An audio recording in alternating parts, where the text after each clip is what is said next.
With schools now closed until September, will they be ready for a sustained, safe return in the fall? Parents we've spoken with want to know what the provincial government is doing today and every day until Labor Day to ensure schools remain safe and open no matter what the pandemic has in store this September. CityNews was granted access into this empty GTA school today. Instead of classrooms full of young minds learning and laughing, the halls are quiet. At home, many students are suffering. Oftentimes when he gets migraines, we're talking about a full day or evening of migraines. He usually ends up vomiting, and that's the only point where he feels some sort of relief. Amber MacArthur is a tech entrepreneur and an early adopter, but as a mother and expert, she's witnessed the toll virtual school is having on her 12-year-old son, Connor, who had to be taken to Sick Kids Hospital recently because of screen time-induced migraines. What we've seen now is that our kids have just spent too many months and too many long days in front of their screens. Our patios are going to open. Our kids, they'll have to wait till September.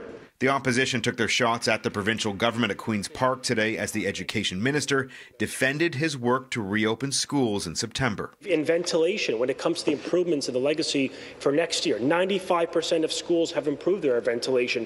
In Toronto, for example, 97% have improved filter quality and frequency, and 72% of all schools in this province have recommissioned their HVAC systems as a consequence of our investment. The TDSB confirms to CityNews that due to government funding, they've been able to purchase HEPA filters for every single elementary and secondary school classroom. However, they note that much of the ventilation work being done is part of annual upgrades and maintenance. One epidemiologist has a stern warning for the provincial government and Ontarians if ventilation and asymptomatic testing isn't increased dramatically ahead of a return to school.